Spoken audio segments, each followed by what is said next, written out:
नमस्कार मेरे हिंदुस्तान के नौजवान साथियों, आप सभी का नए हिंद में स्वागत है। मित्रों, आज हम जानने वाले हैं सम्राट चंद्रगुप्त मौर्य के पुत्र चक्रवर्ती सम्राट बिंदुसार के बारे में और उनके पुत्र सम्राट अशोक के बारे में कि वो राजा कैसे बने थे, उनकी कहानी क्या है, उनके जीवन में कितना संकट आए थे, उन्होंने कौन कौन से कार्य किए थे, उन्होंने किन किन क्षेत्रों पर अधिकार किए थे, उन्हें आज इतिहास में क्यों पढ़ा जाता है, वो इतने प्रसिद्ध क्यों थे। आज इन सभी चीज़ों के बारे में हम चर्चा करने वाले हैं। इससे पूर्व हम आपको बता देते हैं कि कल हमने पढ़ा था सम्राट चंद्रगुप्त मौर्य के बारे में। चंद्रगुप्त मौर्य की दो पत्नियां थी, एक तो नंद वंश के अंतिम राजा घनानंद की पुत्री दुर्धरा और एक सेल्यूकस निकेटर की पुत्री हेलेना। इन दोनों से शादी की थी चंद्रगुप्त मौर्य ने। जब हेलेना से 305 ईस्वी में शादी हुई थी, उस समय राजकुमारी महारानी दुर्धरा के पेट में एक बच्चा पल रहा था। उससे पूर्व चाणक्य हमेशा चंद्रगुप्त को थोड़ा थोड़ा जहर पिलाया करता था। ऐसा क्यों मित्रों? जहर इसलिए चाणक्य चंद्रगुप्त को पिलाते थे क्योंकि यदि उसको कोई जहर दे तो उस जहर का प्रभाव ऑलरेडी पहले से जहर दिया हुआ है, तो उसका जहर का कोई प्रभाव नहीं होता है। इसलिए चाणक्य चंद्रगुप्त को हमेशा थोड़ा थोड़ा जहर पिलाते थे। वही जहर दुर्धरा को कभी नहीं पिलाया गया था और हेलेना ने दुर्धरा को वो जहर पिला दिया था, जिससे दुर्धरा की मृत्यु होने वाली थी और उसके पेट में पल रहे बच्चे की भी मृत्यु होने वाली थी।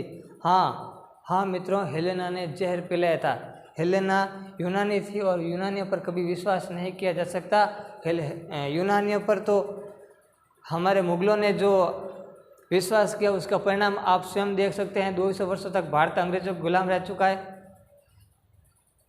तो हेलेना ने जहर दे दिया था, इससे दुर्धरा की मृत्यु होने वाली थी। इस बात का पता चल गया था आचार्य चाणक्य को, और आचार्य चाणक्य ने क्या किया था कि उस बच्चे की दिन भी पूरे नहीं हुए थे, उसका जन्म नहीं होने वाला था, उससे पूर्व चाणक्य ने उस बच्चे को जन्म दिलवाया। और इस प्रक्रिया के समय महारानी दुर्धरा की मृत्यु हो गई थी और बिंदुसार का जन्म होने से पूर्व उसके माँ की मृत्यु हो गई थी। हाँ मित्रों, लेकिन बिंदुसार को कुछ समय तक इस बात से छुपाया गया था। ये बात बिंदुसार को नहीं बताई गई थी कि मेरी माँ की मृत्यु चाणक्य की वजह से हुई थी। यदि चाणक्य दुर्धरा को नहीं बचाते तो बिंदुसार भी जीवित नहीं रह पाते। बाद में बिंदुसार बड़े होते हैं और 298 ईस्वी में चंद्रगुप्त मौर्य जैन धर्म की दीक्षा लेकर के संन्यास की ओर चले जाते हैं। संन्यास ले लेते हैं, राजपाट छोड़ देते हैं, राज दरबार छोड़कर चले जाते हैं। बाद में हम देखते हैं कि चंद्रगुप्त मौर्य के चले जाने के बाद में बिंदुसार राज दरबार संभालते हैं चाणक्य की उपस्थिति में। और उधर हेलेना के भी एक पुत्र था, राजकुमार जस्टिन। हेलेना का एकमात्र उद्देश्य था कि बिंदुसार को किसी भी प्रकार हटा करके मेरे पुत्र जस्टिन को बनाना राजा है। हेलेना का एकमात्र उद्देश्य था। हेलेना यूनानी थी और उसका पुत्र भी यूनानी खून का भी था, तो इसलिए हेलेना अपने पुत्र को राजा बनाना चाहती थी। हुआ क्या था कि बाद में अनेक प्रयास किए थे, लेकिन बिंदुसार कभी नहीं मरा था। अब हम आगे देख सकते हैं बिंदुसार ने वैसे तो अधिक तो कुछ नहीं किया, लेकिन जितना क्षेत्र चंद्रगुप्त मौर्य ने बचाए रखा था, चंद्रगुप्त मौर्य ने जितने भारत पर अधिकार किया था, उस क्षेत्र पर बिंदुसार ने यकायक वैसा का वैसा बने रखा था। उसका न कोई बदलाव किया था और न कम होने दिया था और न अधिक बढ़ाया था। बिंदुसार एक शांतिप्रिय राजा था कि नहीं कहता, चुपचाप अपना काम करते थे। बिंदुसार की वैसे तो बहुत सारी पत्नियां थी, लेकिन मुख्य दो पत्नियां थी। एक का नाम था चारुमित्रा और दूसरी पत्नी का नाम था सुभद्रांगिनी। चारुमित्रा सबसे बड़ी पत्नी थी। चारुमित्रा का पुत्र था सुसीम, सुसीम सबसे बड़ा पुत्र था। अब आपको हम छोटी सी एक कहानी सुनाते हैं। एक बार क्या हुआ था कि चक्रवर्ती सम्राट बिंदुसार जंगल में आखेट के लिए गए हुए थे। पीछे से हेलेना ने अपने पुत्र या अपने सौतेले पुत्र बिंदुसार पर यूनानियों से हमला करवा दिया था जंगलों में। इससे बिंदुसार जंगलों में घायल हो गए थे, उनके साथ में कोई नहीं था, इस वजह से वहाँ पर उसकी सहायता कोई नहीं कर पाया था। इसी बीच जंगल में उस समय चिकित्सालय की एक पुत्री, चिकित्सक की एक पुत्री ने बिंदुसार को उठाया और अपने चिकित्सालय में लेकर गए थे। चिकित्सालय में ले जा करके बिंदुसार का पूर्ण रूप से इलाज किया, जिससे बिंदुसार थोड़े होश में आए, उनके औषधि लगे गए, उनके दवाइयाँ लगे गए। बिंदुसार होश में आने के बाद में उस देवी से पूछा कि हे देवी आप कौन है? तो उस देवी ने उत्तर दिया मेरा नाम सुभद्रांगिनी है। मैं और मेरे पिताश्री, मेरी माँ नहीं है, मेरे कोई भाई नहीं है, हम पिता पुत्री दोनों इस जंगल में रहते हैं और घायल सैनिकों की सहायता करते हैं, जिससे हमारी आजीविकाएँ चलती थे। पुराने समय में क्या होता था मित्रों कि अधिकतर चिकित्सालय जंगलों में ही हुआ करते थे, जैसे कि आज वर्तमान में बाजार में हुआ करते हैं, ऐसा नहीं था। क्योंकि जंगलों में पहले जड़ी बूटियाँ मिल जाती थी, उन जड़ी बूटियों से इलाज आसानी से होता था। यदि कहीं दूसरी जगह हो तो वहाँ पर जड़ी बूटियाँ नहीं मिलती हैं, इसलिए जंगलों में चिकित्सालय रखना उचित था।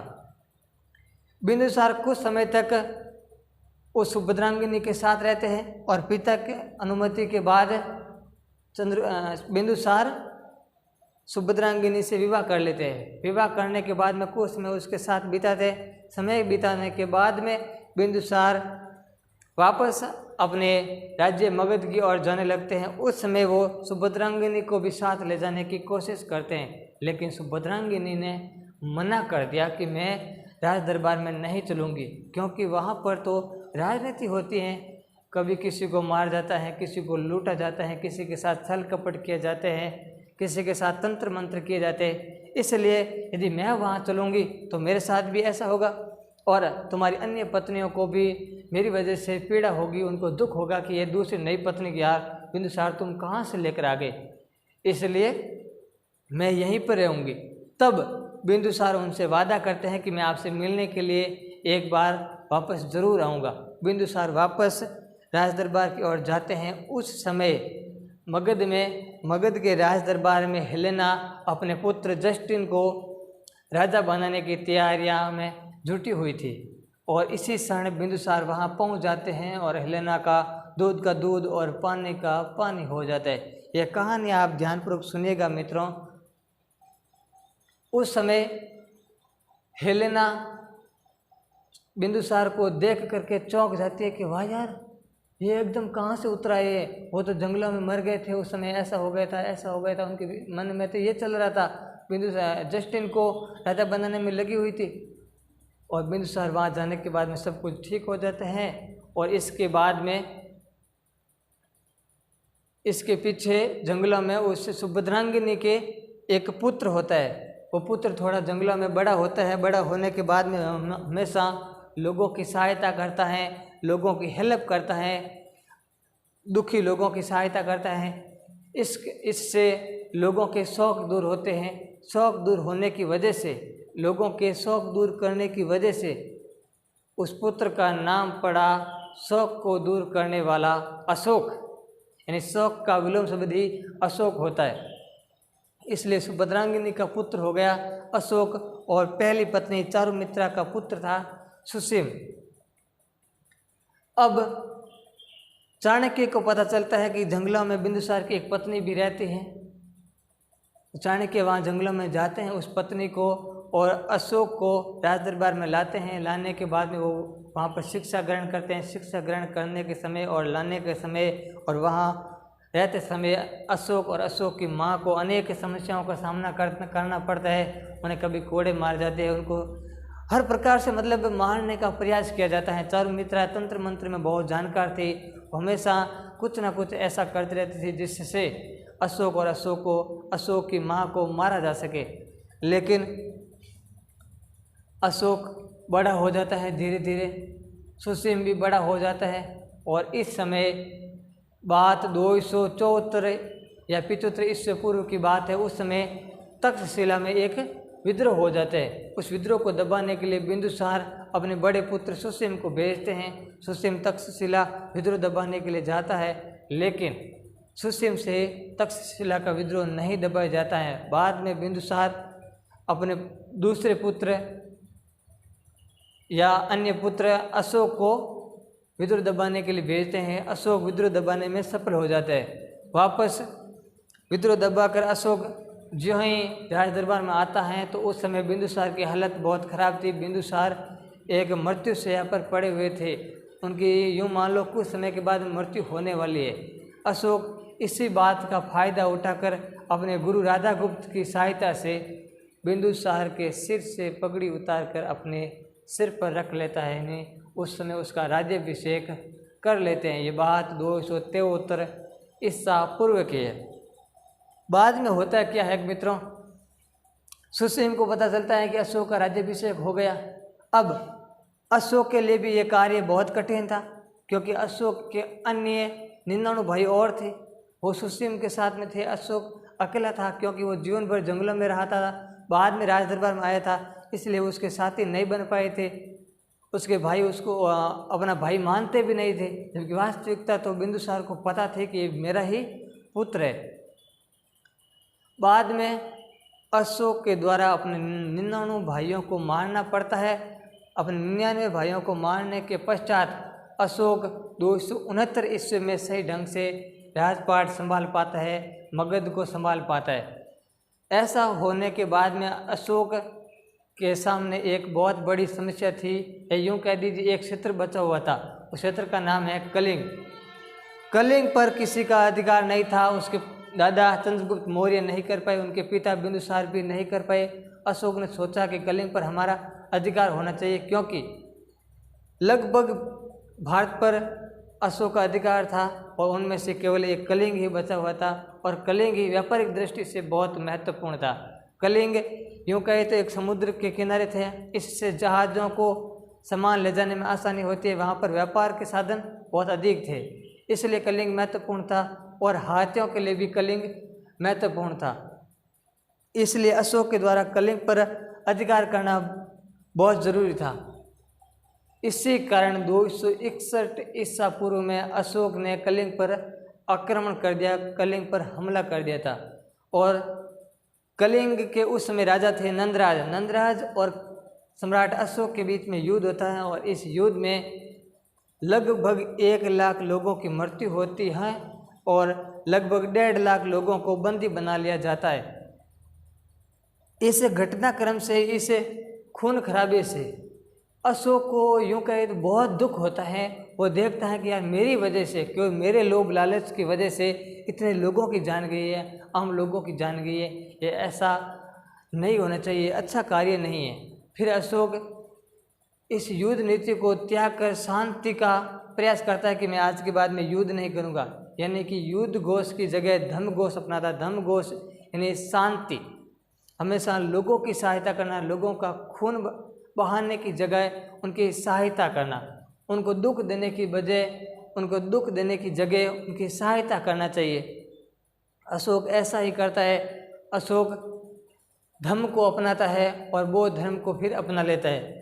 ऐसा अशोक के अनेक अभिलेखों में लिखा गया। अभिलेख उसे कहते हैं जैसे पत्थरों पर, कोई पत्थर है बड़ा है, उस पत्थर पर कोई लिख दिया। कोई पहले कागजों पर तो लिखते नहीं थे, पत्थर पर लिख दिया कि ये बात है, इन नियमों को जनता को पालना होगा, उसे कहते हैं अभिलेख। कोई दीवार पर लिख दिया तो उसे कहते हैं भित्ति चित्र, या कोई गुफा में लिख दिया तो उसे कहते हैं गुफा चित्र। ऐसे ही अशोक ने अनेक अभिलेख लिखवाए थे। अभिलेखों से पता चलता है कि अशोक ने ऐसा ऐसा कार्य किया था। बाद में अशोक के धर्म के 4 स्तंभ थे। एक थे अहिंसा। अहिंसा यानी किसी भी प्रकार की हिंसा नहीं करना, किसी को मारना नहीं, अहिंसा का मार्ग अपनाना। दूसरा उनका स्तंभ था आडंबरहीनता, यानी सभी आडंबर किसी भी प्रकार का तंत्र मंत्र नहीं करना। और तीसरा स्तंभ था उनका सहिष्णुता, यानी सभी को बराबर का दर्जा देना, किसी के साथ में भेदभाव नहीं करना, सभी धर्म बराबर, ये इस मार्ग पर चलना। और चौथा स्तंभ था लोक कल्याण, यानी लोगों का कल्याण करना, लोगों की सहायता करना। यह होने के बाद में अशोक कुछ समय तक शांतिपूर्वक शासन करता है और अशोक की मृत्यु 232 ईसा पूर्व में हो जाती है। अब जानते हैं हम अशोक की कुछ महत्वपूर्ण बातें। जैसे अशोक ने बौद्ध धर्म का प्रचार करने के लिए श्रीलंका अपने पुत्र महेंद्र व संघमित्रा को श्रीलंका में बौद्ध धर्म का प्रचार करने के लिए भेजा था और कश्मीर में श्रीनगर की स्थापना की थी और नेपाल में एक और नगर की स्थापना की थी। अलग अलग नगरों को उसने बसाया था और आम जनता के सुख दुख को भी अशोक ने समझा था। इसके अलावा अशोक ने जनता के लिए नहरों, तालाबों, नदियों, झीलों का निर्माण भी अशोक ने करवाया था। जनता के लिए उसने चिकित्साओं का निर्माण करवाया था। जनता के लिए उसने सरायों या सड़कों का निर्माण भी करवाया था। अशोक के बाद में और भी राजा हुए, लेकिन वो अशोक के पद चिन्हों पर नहीं चल पाए। इसके बाद में मौर्य वंश के अंतिम राजा या अंतिम शासक बृहदर्थ, उनके ही सेनापति पुष्यमित्र शुंग ने 184 ईसा पूर्व में बृहदर्थ की हत्या करके मौर्य साम्राज्य पर अधिकार कर लेते हैं और इसी समय मौर्य साम्राज्य समाप्त हो जाते हैं। यानी कि मित्रों, मौर्य साम्राज्य की स्थापना 322 ईसा पूर्व में सम्राट चंद्रगुप्त मौर्य ने की थी और बृहदर्थ के समय मौर्य साम्राज्य समाप्त हो जाता है। इसके आगे हम अगले वीडियो में जानेंगे गुप्त साम्राज्य के बारे में, गुप्त काल के बारे में, कि गुप्तों में कौन कौन से राजा थे, कौन कौन से राजा ने कौन कौन से काम किए। जैसे समुद्रगुप्त है, कुमारगुप्त है, चंद्रगुप्त प्रथम है, चंद्रगुप्त द्वितीय है, इनकी कौन कौन सी शैलियाँ थे, इन्होंने कौन कौन से कार्य किए, इन सभी के बारे में हम अगली वीडियो में जानेंगे। इसी के साथ मित्रों, मैं आप सभी से निवेदन करना चाहता हूं कि जो भी भाई पढ़ाई कर रहे हैं वो जल्दी से जल्दी हमारे साथ जुड़ जाइए, क्योंकि हम इतिहास का एक से एक टॉपिक पढ़ने वाले हैं, जानने वाले हैं, उनकी कहानियों के माध्यम से जानेंगे। हम रटेंगे नहीं, हमें पढ़ने की ज़रूरत नहीं है, रटने की ज़रूरत नहीं है। यदि आपको किसी भी प्रकार की समस्या हो तो वीडियो में व्हाट्सएप नंबर दिए गए हैं और वीडियो के नीचे कमेंट बॉक्स में आप अपनी समस्याएं लिख सकते हैं कि सर ये समस्या है, इसके बारे में वीडियो बनाना चाहिए या अगला वीडियो इसके बारे में होना चाहिए। तो मैं आप सभी से ये आशा रखता हूँ कि आप ज़रूर शेयर करेंगे। मिलते हैं अगले वीडियो में, तब तक के लिए आप सभी का धन्यवाद मित्रों।